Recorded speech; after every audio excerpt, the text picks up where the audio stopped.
नमस्कार दोस्तों, स्वागत है आपका मेरे channel not only for astro पर एक बार फिर से। जैसा कि हम लोग भारतीय इतिहास के बारे में पढ़ रहे थे और भारतीय इतिहास की शाखा आधुनिक भारत के इतिहास के बारे में हमने अभी तक अध्ययन किया है।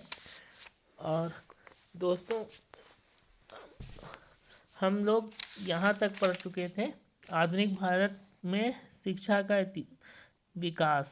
आधुनिक भारत में शिक्षा का विकास, ये टॉपिक पिछले वीडियो तक क्लियर हो चुका था। आधुनिक भारत में प्रेस का विकास, ये भी हो चुका था। अब हम अपना अगला टॉपिक देखेंगे, सामाजिक एवं धार्मिक सुधार आंदोलन। दोस्तों, जैसा कि हमें पता है कि आधुनिक भारत के इतिहास में उस समय बहुत सारी बुराइयां, कुप्रथाएं प्रचलित हो गई थी, जिनको मिटाने के लिए राजा राम मोहन राय, दयानंद सरस्वती, स्वामी विवेकानंद, इस तरह के कई सारे समाज सुधारक सामने आए। तो दोस्तों, इन्होंने कुछ ऐसे संस्थाएं, समाज सभाओं की स्थापना की जिन्होंने समाज को सुधारने का काम किया, धार्मिक सुधार भी किया और सामाजिक सुधार भी किया। ठीक है दोस्तों, तो हम आगे पढ़ेंगे। सबसे पहले राजा राम मोहन राय के बारे में पढ़ेंगे। इनको प्रथम भारतीय प्रथम भारतीय थे जिन्होंने भारतीय समाज में व्याप्त बुराइयों के विरोध में आंदोलन शुरू किया। राजा राम मोहन राय को प्रथम भारतीय माना जाता है जो भारतीय समाज में व्याप्त बुराइयों के विरोध में आंदोलन शुरू करके आगे बढ़े थे। इनको उपाधियां कौन कौन सी मिली? देखिए दोस्तों, इनको इतनी सारी उपाधियां मिली थी। राजा राम मोहन राय, जैसा कि हम जानते हैं, हम लोग बचपन से पढ़ के आ रहे हैं कि जो है इन्होंने क्या काम किया था। इन्होंने समाज सुधार का काम किया था। देखिए, भारतीय पुनर्जागरण का पिता, इनको इसीलिए भारतीय पुनर्जागरण का पिता कहा जाता है। इनको भारतीय राष्ट्रवाद का पैगंबर कहा जाता है। अतीत और भविष्य के मध्य सेतु, अतीत और भविष्य के मध्य सेतु, ऐसी संज्ञा भी इनको दी गई। भारतीय राष्ट्रवाद का जनक कहा जाता है। आधुनिक भारत का पिता कहा जाता है और प्रथम आधुनिक पुरुष भी कहा जाता है। ये सब इनकी उपाधियां हैं। और युगदूत के नाम से भी इनको जाना जाता था। ठीक है दोस्तों, और देखिए इन्होंने किसकी स्थापना करी? आत्मीय सभा की स्थापना करी। इन्होंने आत्मीय सभा की स्थापना करी। आत्मीय सभा की ये संस्थापक माने जाते हैं राजा राम मोहन राय। इसका स्थापना वर्ष था 1815 ईस्वी और उद्देश्य था हिंदू धर्म में एकेश्वरवादी मत का प्रचार। हिंदू धर्म में एकेश्वरवादी मत का प्रचार इस आत्मीय सभा का उद्देश्य स्थापित किया डॉक्टर राजा राम मोहन राय ने। इसके बाद देखिए, अकबर द्वितीय ने क्या किया था? अकबर द्वितीय ने इनको राजा की उपाधि दी थी। देखिए, राम मोहन राय को राजा की उपाधि किसने दी? क्वेश्चन आता है, बहुत इंपॉर्टेंट क्वेश्चन है दोस्तों, मोस्ट इम्पॉर्टेंट क्वेश्चन, बहुत बार पूछा गया है कि राजा राम मोहन राय को राजा की उपाधि किसने दी?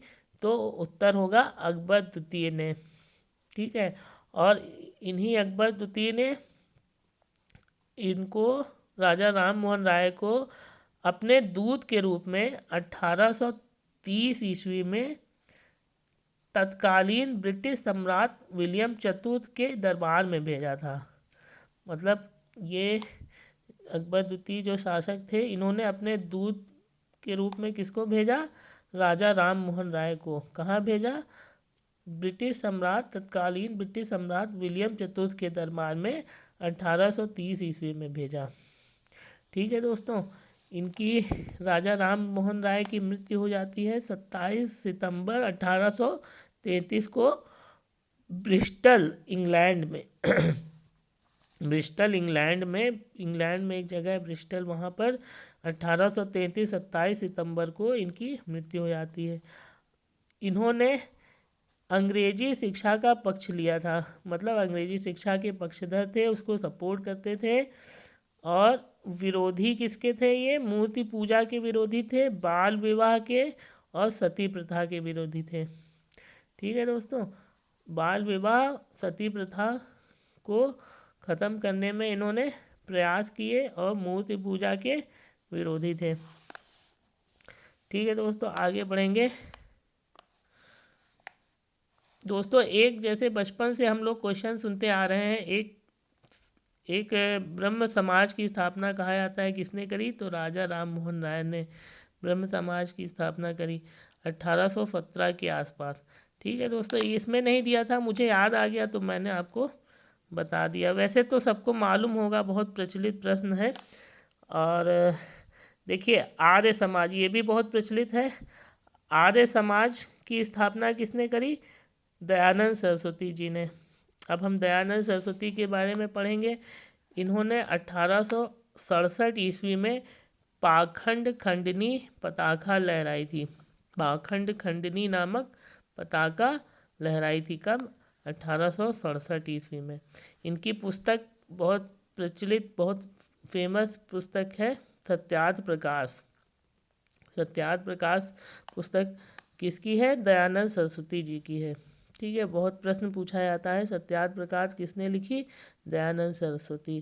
प्रसिद्ध कथन इनका क्या था? इनके एक प्रसिद्ध कथन तो सबको बचपन से पढ़ते आ रहे हैं, वेदों की ओर लौटो या वेदों की ओर चलो, इनका प्रसिद्ध कथन था। एक और था इनका प्रसिद्ध कथन, अच्छा शासन स्वशासन का स्थानापन्न नहीं है। अच्छा शासन स्वशासन का स्थानापन्न नहीं है, ये एक इनका प्रसिद्ध कथन था। और आर्य समाज के बारे में पढ़ेंगे। आर्य समाज की स्थापना इन्होंने स्वामी दयानंद सरस्वती ने अप्रैल 1875 में बम्बई में की थी। अप्रैल 1875 में बम्बई में की थी। उद्देश्य क्या है इसका? वैदिक धर्म की शुद्ध रूप से पुनः स्थापना। वैदिक धर्म की शुद्ध रूप से पुनः स्थापना, मतलब ये चाहते थे कि वैदिक धर्म जो वेदों से संबंधित धर्म है वो उसकी स्थापना पुनः हो। तभी इन्होंने ये नारा दिया था, पुनः वेदों की ओर चलो। पुनः वेदों की ओर चलो, ये कथन किसका था? नारा किसका था? स्वामी दयानंद सरस्वती का। मुख्यालय आर्य समाज का कहाँ था? लाहौर में 1877 ईस्वी में स्थापित किया गया। 1877 ईस्वी में लाहौर में आर्य समाज का मुख्यालय खोला गया। ठीक है, और इस आर्य समाज का उद्देश्य क्या था? प्राचीन वैदिक धर्म की शुद्ध रूप से पुनः स्थापना की जाए। स्वामी दयानंद सरस्वती के प्रयास से इसकी स्थापना, आर्य समाज की स्थापना कब की गई? अप्रैल 1875 में। कहाँ की गई? बम्बई में। याद रखिएगा दोस्तों, बहुत इम्पोर्टेंट है नारा, पुनः वेदों की ओर लौटो या पुनः वेदों की ओर चलो। उपाधि इनको क्या मिली दोस्तों? इनको भारत का मार्टिन लूथर किंग कहा जाता है। स्वामी दयानंद सरस्वती को भारत का मार्टिन लूथर किंग कहा जाता है। और यही थे जिन्होंने स्वराज्य शब्द का सर्वप्रथम प्रयोग किया था। तो ये क्वेश्चन भी बहुत बार आता है कि स्वराज्य शब्द का सर्वप्रथम प्रयोग किसने किया? स्वामी दयानंद सरस्वती जी ने। और इनको मार्टिन लूथर किंग किसको कहा जाता है? भारत का मार्टिन लूथर किसको कहा जाता है? अगर प्रश्न आता है तो उत्तर होगा दयानंद सरस्वती जी को, स्वामी दयानंद सरस्वती को। आगे देखिए, ये आर्य समाज के बारे में हम लोगों ने पढ़ा। अब आर्य समाज का विभाजन हो गया था, कब हुआ? 1892-93 में आर्य समाज का विभाजन हो जाता है और इसमें दो गुट बन जाते हैं। प्रथम गुट जो होता है वो पाश्चात्य शिक्षा का समर्थक होता है और द्वितीय गुण पाश्चात्य शिक्षा का विरोधी होता है। पाश्चात्य शिक्षा मतलब जो वेस्टर्न एजुकेशन मीन्स जो अंग्रेजी शिक्षा थी, जो विदेश जाकर जो शिक्षा ग्रहण करते थे, और जो मतलब अंग्रेजी शिक्षा जो लॉर्ड मैकाले लेके आया था, वो सब क्या थी? पाश्चात्य शिक्षा थी। ठीक है, तो उसका विरोध प्रथम गुट के ने समर्थन किया और द्वितीय गुट ने विरोध किया। अब प्रथम गुट में कौन कौन शामिल थे दोस्तों? इसके प्रमुख व्यक्ति कौन कौन थे देखेंगे। लाला लाजपत राय थे, हंसराज थे, और ये इनके प्रमुख व्यक्ति थे। और भी लोग थे, लेकिन ये प्रथम गुट के प्रमुख थे जिन्होंने पाश्चात्य शिक्षा का समर्थन किया था। और एक कॉलेज की स्थापना करी। कौन से कॉलेज की? दयानंद एंग्लो वैदिक कॉलेज। दयानंद एंग्लो वैदिक कॉलेज की स्थापना किसने करी? लाला लाजपत राय और उनके सहयोगियों ने। और पाश्चात्य शिक्षा के समर्थक थे लोग। और द्वितीय गुट जो था पाश्चात्य शिक्षा का विरोधी था। इसमें कौन कौन था? स्वामी श्रद्धानंद, लेखराज, मुंशीराम। और इन्होंने क्या करा? इन्होंने गुरुकुल की स्थापना करी। कब? वर्ष 1902 ईस्वी में। वर्ष 1902 ईस्वी में गुरुकुल की स्थापना करी स्वामी श्रद्धानंद, लेखराज और मुंशीराम। ये पाश्चात्य शिक्षा के विरोधी थे, द्वितीय गुट में शामिल थे। आर्य समाज का विभाजन होने के बाद कब हुआ आर्य समाज का विभाजन? 1892-93 ईस्वी में। और स्थापना कब हुई थी? अप्रैल 1875 ईस्वी में। ठीक है दोस्तों, आगे बढ़ेंगे। प्रार्थना समाज। प्रार्थना समाज की स्थापना बहुत इंपॉर्टेंट क्वेश्चन है दोस्तों, आता है कई बार। किसने करी? आत्माराम पांडुरंग। आत्माराम पांडुरंग जी ने प्रार्थना समाज की स्थापना करी। कब करी? 1867 ईस्वी में, बम्बई में। आत्माराम पांडुरंग प्रार्थना समाज की स्थापना करी। और किसकी प्रेरणा से करी? केशव चंद्र सेन की प्रेरणा से। केशव चंद्र सेन की प्रेरणा से प्रार्थना समाज की स्थापना करते हैं। और इस समाज का प्रमुख उद्देश्य क्या था? प्रार्थना समाज का प्रमुख उद्देश्य जाति प्रथा का विरोध करना, स्त्री पुरुष के विवाह की आयु में वृद्धि। दोस्तों, पहले स्त्री पुरुष का विवाह कम आयु में कर दिया जाता था, तो उनकी आयु में वृद्धि के लिए प्रार्थना समाज ने काम किए और अपना उद्देश्य बनाया। विधवा विवाह और स्त्री शिक्षा को प्रोत्साहन। और प्रार्थना समाज का उद्देश्य था कि विधवा पुनर्विवाह और स्त्री शिक्षा को प्रोत्साहन दिया जाए। ठीक है दोस्तों, ये याद रखेंगे। आत्माराम पांडुरंग इसके संस्थापक थे 1867 मुंबई में। ठीक है, और देखिए दोस्तों, परीक्षोपयोगी दृष्टि से कुछ संस्थाएं हैं जिसके संस्थापक आपको याद होने चाहिए। यहाँ पर लिस्ट दी हुई है, तो मैं एक बार आपको बता देता हूँ। इसको याद रखते चलेंगे, हम लोग याद करेंगे। देव समाज की स्थापना किसने करी? शिव नारायण अग्निहोत्री। देव समाज के संस्थापक, देव समाज एक संस्था थी, इसके संस्थापक कौन थे? शिव नारायण अग्निहोत्री। सत्य शोधक समाज, दोस्तों इम्पोर्टेंट है, पूछा जाता है। सत्य शोधक समाज की स्थापना किसने करी? ज्योतिबा फूले। ज्योतिबा राव फूले नाम जानते होंगे। सत्य शोधक समाज की स्थापना करी थी, संस्थापक माने जाते हैं। धर्म सभा, धर्म सभा नामक संस्था की स्थापना किसने करी? राजा राधाकांत देव ने। राजा राधाकांत देव ने धर्म सभा संस्था की स्थापना करी। राधा स्वामी सत्संग आंदोलन, राधा स्वामी सत्संग आंदोलन, इसकी स्थापना किसने करी? संस्थापक कौन है? तुलसीराम, शिवदयाल साहब, स्वामी जी महाराज। ये लोग इसके संस्थापक और सदस्य हैं। राधा स्वामी सत्संग आंदोलन के तुलसीराम, शिवदयाल साहब और स्वामी जी महाराज। ठीक है दोस्तों, आगे बढ़ेंगे। रामकृष्ण मिशन स्वामी विवेकानंद चिरपरिचित नाम है दोस्तों, सब लोग जानते हैं, कोई इस नाम से अनभिज्ञ नहीं होगा। स्वामी विवेकानंद, इन्होंने किसकी स्थापना करी? रामकृष्ण मिशन नामक संस्था की स्थापना करी। तत्वबोधिनी समाज, तत्वबोधिनी सभा, तत्वबोधिनी सभा की स्थापना किसने करी? देवेंद्र नाथ टैगोर ने। दोस्तों ये इंपॉर्टेंट क्वेश्चन है, पूछा जाता है। तत्वबोधिनी सभा की स्थापना किसने करी? देवेंद्र नाथ टैगोर ने। बहुजन समाज की स्थापना किसने करी? बहुजन समाज की स्थापना मुकुंदराव पाटिल ने करी।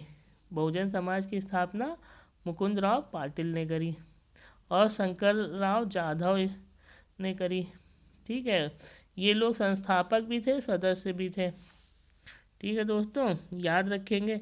Window remarriage association, window remarriage association के संस्थापक और सदस्य कौन थे? विष्णु परशुराम शास्त्री पंडित, विष्णु परशुराम शास्त्री पंडित। ठीक है दोस्तों, याद रखेंगे। आगे बढ़ेंगे दोस्तों। Native marriage act, native marriage act एक एक्ट था और इसको कब पारित किया गया? 1872 में। किसके प्रयास से? केशव चंद्र सेन के प्रयास से। और इसमें क्या था? विवाह हेतु प्रावधान इसमें दिए गए। इसमें लड़कों की आयु 18 वर्ष कर दी गई और लड़कियों की न्यूनतम आयु 14 वर्ष कर दी गई। मतलब लड़कों का विवाह 18 वर्ष से कम में नहीं हो सकता था और लड़कियों का 14 से कम में नहीं हो सकता था। ये इसलिए किया गया क्योंकि पहले बाल विवाह हो जाता था। ठीक है दोस्तों, तो नेटिव मैरिज एक्ट में विवाह हेतु आयु का प्रावधान किया गया। केशव चंद्र सेन ने 1872 ईस्वी में पारित करवाया था। इस नेटिव मैरिज एक्ट का अन्य नाम था ब्रह्म विवाह अधिनियम, ब्रह्म विवाह अधिनियम। ठीक है दोस्तों, आगे बढ़ेंगे। देखिए 1856 ईस्वी में हिंदू विधवा पुनर्विवाह अधिनियम पारित। ये मैं बता चुका हूँ आपको, पिछले वीडियो में हम लोग अध्ययन कर चुके हैं कि हिंदू विधवा पुनर्विवाह अधिनियम किसके समय में आया था? लॉर्ड डलहौजी के समय में 1856 में। और पारित कब हुआ? 26 जुलाई 1856 को अधिनियमित मतलब लागू किया जाता है लॉर्ड कैनिंग के समय में। लॉर्ड कैनिंग जो तत्कालीन ब्रिटिश भारत का प्रथम वायसराय माना जाता है, उसके समय में 26 जुलाई 1856 को लागू होता है ये अधिनियम। ईश्वर चंद्र विद्यासागर जी के प्रयास से और लॉर्ड कैनिंग के द्वारा ये लागू होता है और आया था, ये प्रस्तावित हुआ था लॉर्ड डलहौजी के समय में 1856 में। ठीक है दोस्तों, आगे बढ़ेंगे। Vernacular press act, vernacular press act lord Lytton के समय में आया था। लॉर्ड लिटन कौन थे? लॉर्ड लिटन तत्कालीन वायसराय थे, जो जिनके समय में प्रथम दिल्ली दरबार 1877 में लगता है। ठीक है, लॉर्ड लिटन के। और इसने क्या किया था? वर्नाकुलर प्रेस एक्ट लागू किया था 1878 में।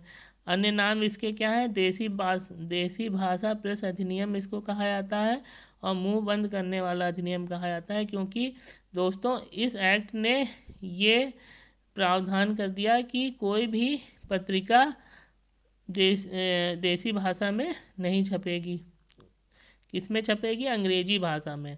तो इसी एक्ट से बचने के लिए अमृत बाजार पत्रिका थी, जो 1878 ईस्वी में रातों रात बांग्ला से अंग्रेजी में रूपांतरित हो गई थी। उसका ट्रांसलेशन करा दिया गया 1878 में रातों रात। अमृत बाजार पत्रिका, शिशिर कुमार घोष उसके संस्थापक थे। और इसी एक्ट से बचने के लिए, और इस एक्ट को बंद किसने करवाया था? रद्द करवाया था लॉर्ड रिपन ने। लॉर्ड रिपन ने 1882 में इस एक्ट को बंद करवा दिया था, रद्द करवा दिया था। और इस एक्ट के लिए प्रमुख कथन क्या थे दोस्तों?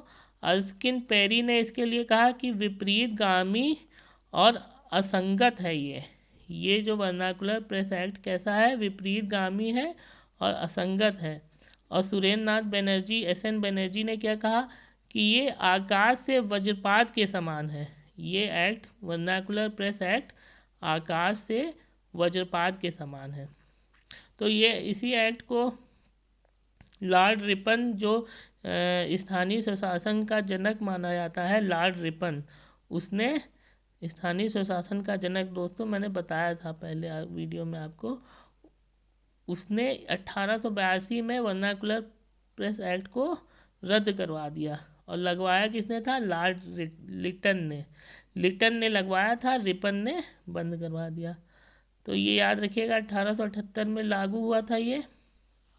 ठीक है दोस्तों, तो यहाँ पर मैं दोस्तों अपने वीडियो को विराम देना चाहूँगा।